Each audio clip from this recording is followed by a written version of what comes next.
The Celtics Talk podcast is presented by 24autogroup.com, 11 locations across New England. What's up, everybody? POSTGAME POD. After the Celtics fall to the Orlando Magic 95-93 in Game 3 in Orlando, I'm going to try not to be super negative, super angry. So the floor is yours, Kayla Burton. Oh, wow. Okay. You know what? I won't be ridiculous and say, hey, let me just bring all the positive vibes, because there's not a lot of positivity. But I am a positive person. I am built that way. I have to be.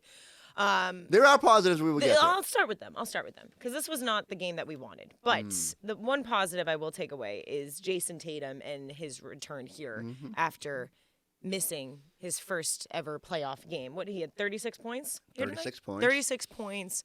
He looked like Jayson Tatum again. He was himself, and so that's encouraging. That's reassuring. Now he was doubtful to start the day. Doubtful. He goes from doubtful to 36 points in a playoff game.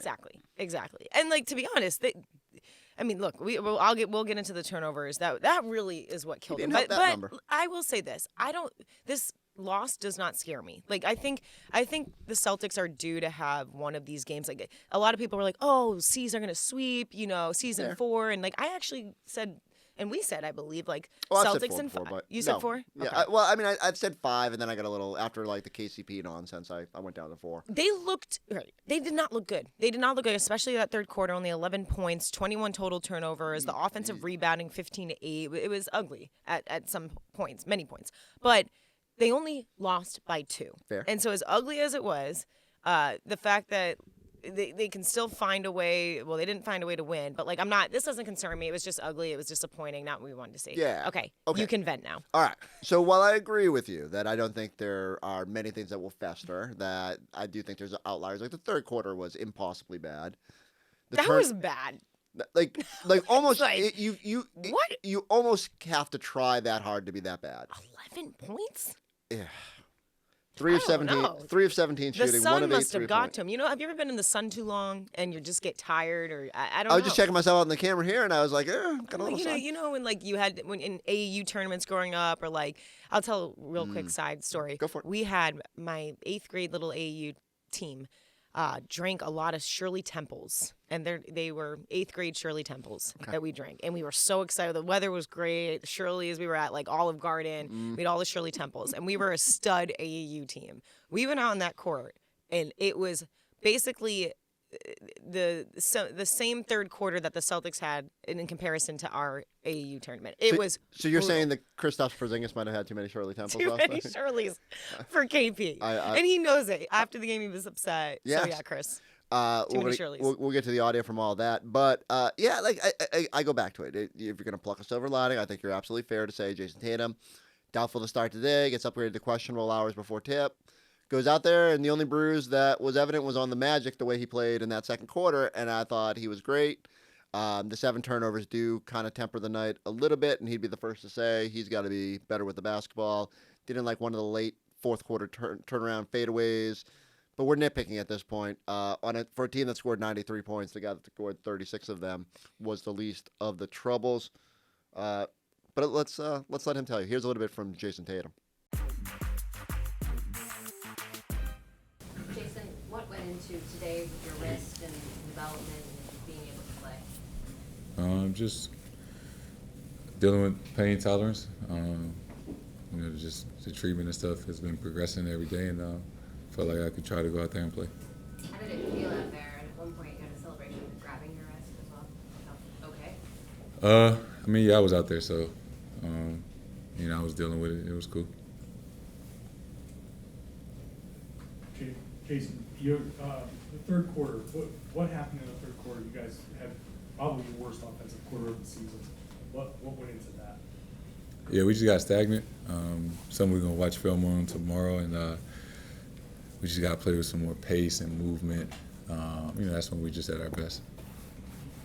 You said that, I think it's kind of like the prevailing thought. You guys have to play with more pace and movement, tempo, and all of that stuff. But it's been 3 games, and you guys really have not been able to do that for as much as you usually have. What's Orlando been able to do to kind of keep you from getting into that high ball movement type of offense that you're used to? Well, I just think today, in the third quarter, we weren't getting stops. It's kind of tough to play against a set defense every single time or majority of the quarter. And give them credit. They compete, they play hard, they got some defenders. But I think we had to get some stops first, and get in transition and get our pace up. I think we will next game. Jayson, what did you see on the play with Banchero when you knocked the ball away from him and you thought they called it 8-second violation? Like, what did you think happened? What did you see from that? I thought it was an 8-second violation. I thought we got the turnover. Thought it was our ball.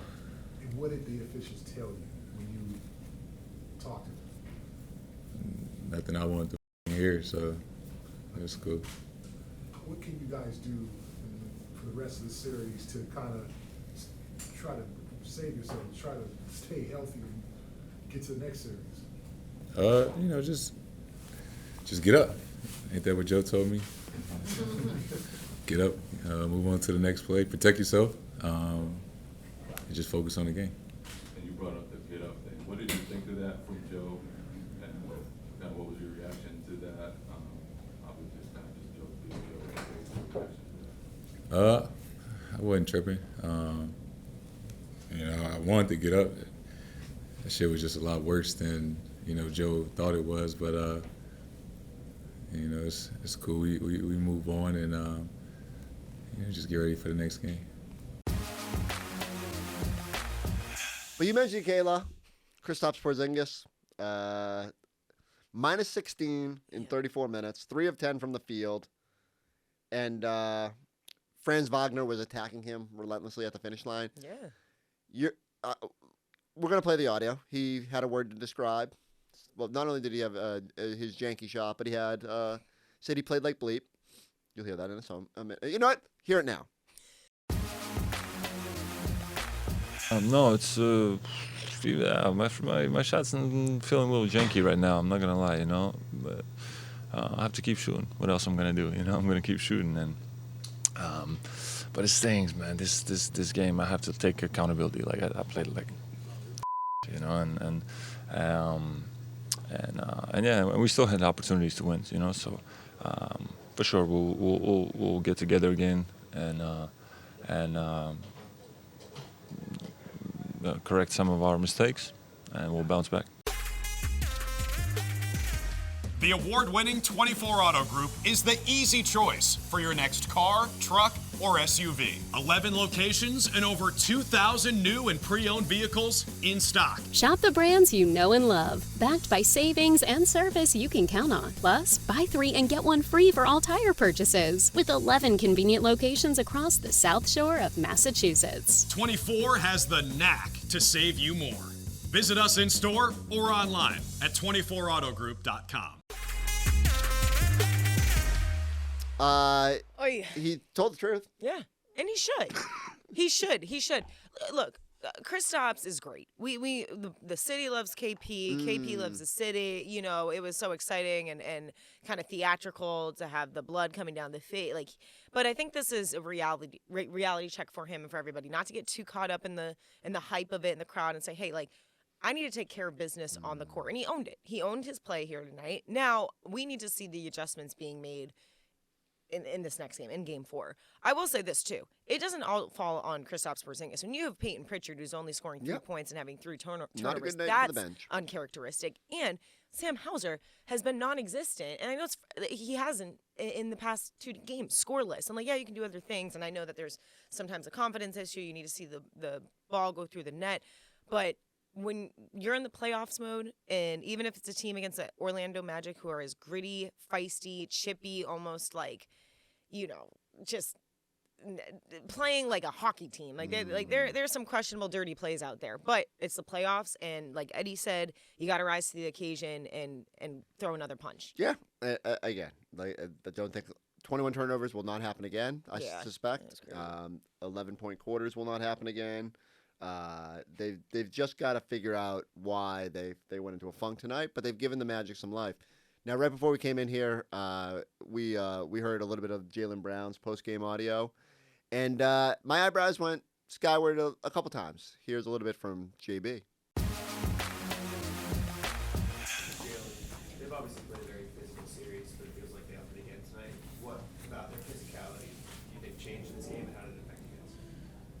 Yeah, definitely was a physical game. Yeah, they got away with a lot. So you can get away with it.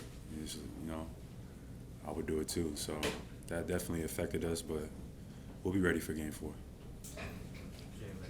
we're in 41 minutes in the last game. How did you come out of that? Obviously, we're back on the injury report tonight. What was the process like of getting ready to go and then playing through this game? I'm just taking it one day at a time. That's it, And what happened on the play? Cole pulled you down in a flagrant foul. How did you come out of that play? I fell on, dislocated my index finger. But I got 9 more, so I'm all right. Was it just your fingers? It was your wrist, or was it the kind of whole hand? It was my finger on my left hand. It's the finger, Jason's elbow, wrist. Kristaps taking the elbow to the forehead. Like they're taking you guys out one by one. It seems like. What can you guys do to respond to that, and not without crossing the line? I mean, I don't know. It might be a fight breakout or something, because it's starting to feel like, it's not even basketball and the refs is not controlling the environment.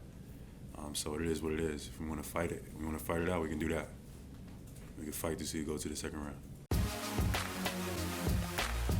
What's more jarring to you, the finger, that he just kind of dislocated a finger and was right back out there, or his response to saying, "Let's fight"? He did have a great line where he's like, "I have 9 others." Which I love. Thank you. The soft tone, no, we're gonna let's fight. It's a war. That's a scary Jaylen Brown. The dislocated finger did kind of shock me a little bit, because I'm like, ooh. But if you know a dislocated finger, even my former college teammates, if you guys, it just pops out, you pop it in, they're fine. So I'm not concerned about that. It was jarring a little to hear that, but I think he's fine. I think the bigger one was, he's saying, well, look, if we might just need to have a fight to see who goes on to round 2.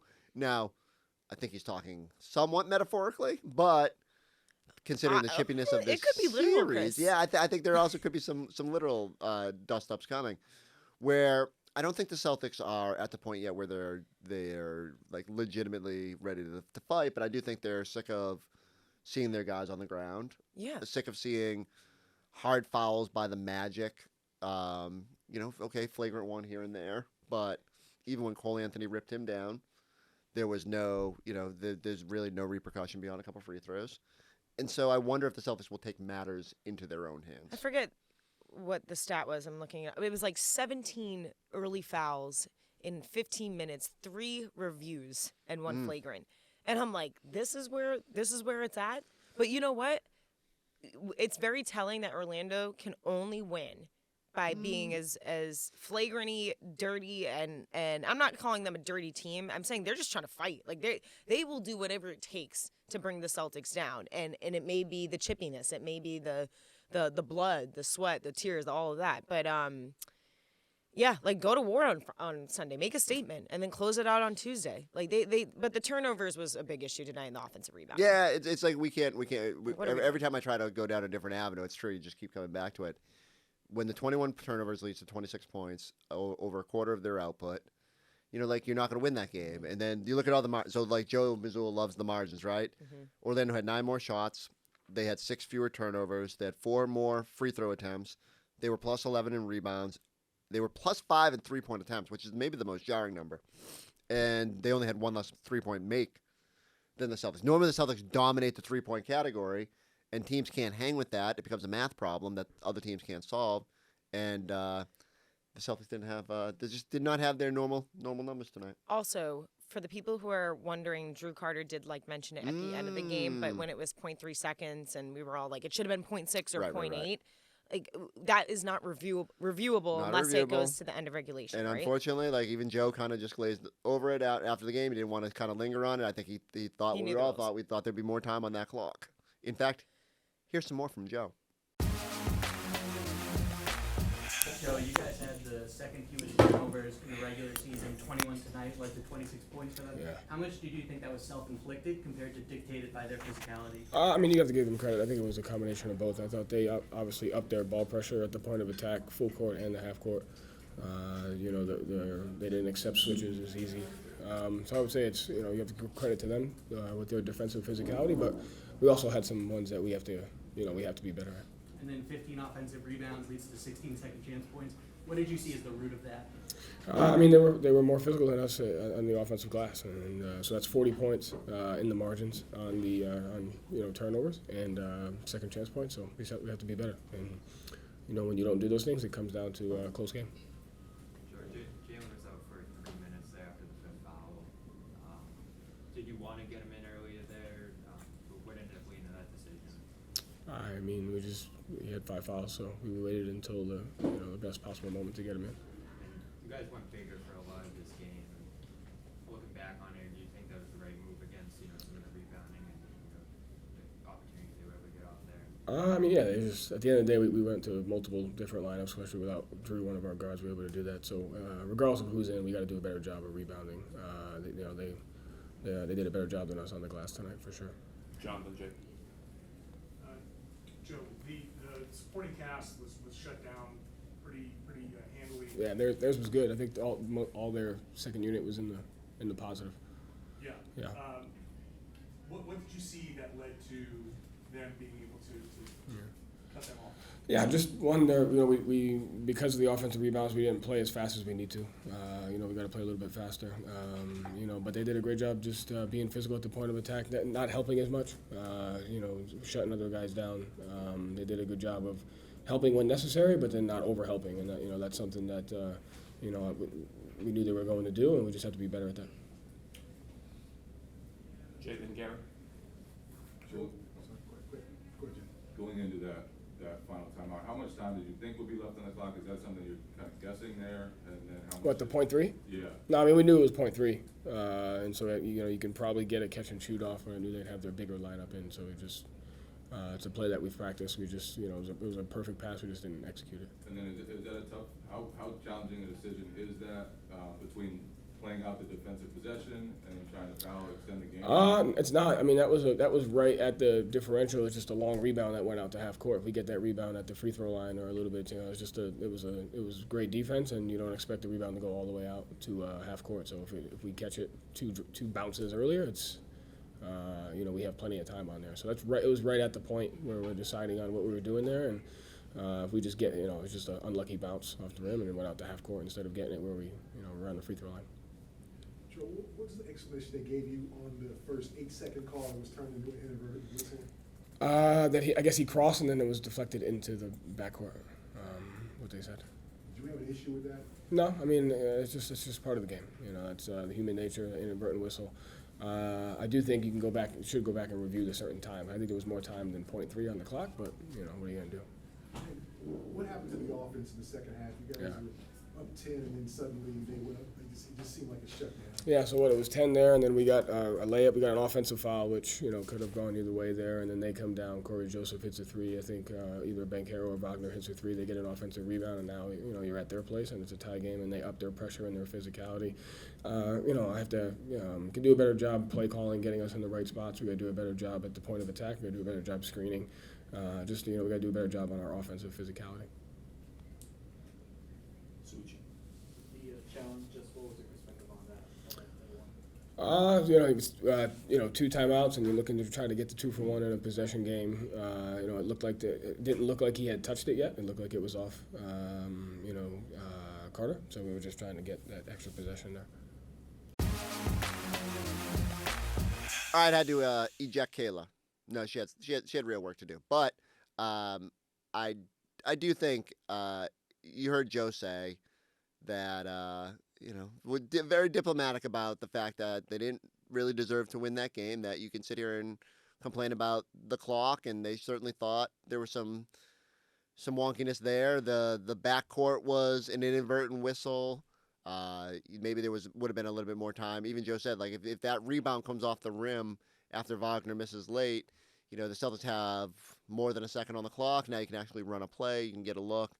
Ultimately, they settled for Derek White throwing the ball at the rim, which was actually as good of a sequence as you can get.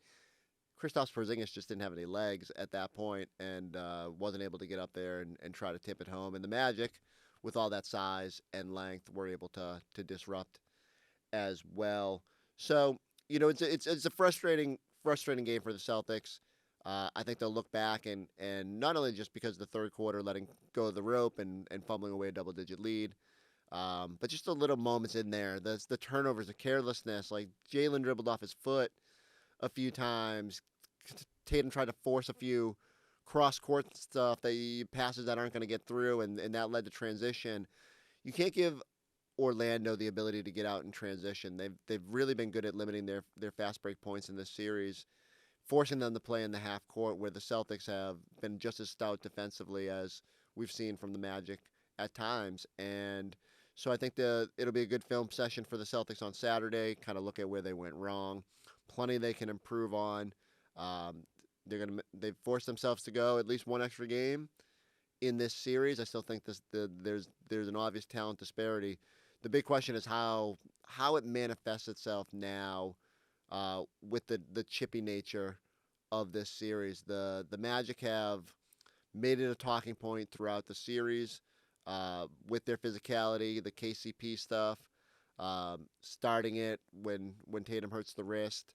Then Al was always obviously very vocal about it, and as the Celtics have sort of complained about some of the physical play, the Magic have fired back with, well, we're in their head, we got them complaining. So how does it go from here? And so I'm really intrigued. I thought Jaylen Brown's comments, I like the fire, I like the desire to go out there and compete, but you got to harness it the right way. You can't just all of a sudden get caught up in trying to tackle someone on a drive, because the refs are aware of it now, and if things start to escalate, like even when Cole Anthony had the sequence in this game, there's some thought to would they think about an ejection in that situation? And I didn't think the Cole Anthony play rose to that level, but clearly Jaylen Brown wasn't going to be thrilled about it, especially with the finger injury that occurs in that moment. So Celtics just have to walk that fine line. They have to match the physicality. They have to be ready for the physicality, but they can't get outside of what they do and lose their focus. Because I do think, in some way, in probably many ways, they lost their focus tonight. The third quarter offense bogging down, the carelessness with the basketball. So much of what we've seen in past postseasons, and obviously, I mean, mostly with last year, was not on display tonight. They were so good in those moments last year that I think it's just a jarring reminder that if you're not 100% locked in, if you're not 100% focused, these things can happen. Guys will need to be better across the board. I think we also learned the value of Drew Holiday yet again, and we take it for granted. Doesn't fill up doesn't fill the box score up to the level of some scorers on this team. But his impact is pronounced, and just missing him defensively for sequences and the ability to put him on bigger guards and the way he can guard Paolo and Franz and all that, you got to hope that hamstring's feeling a little bit better. But we're right back at it on Sunday night. So I need everybody to go go subscribe, go check us out on the YouTube page. We'll catch you after Game 4 on the Celtics Talk Podcast.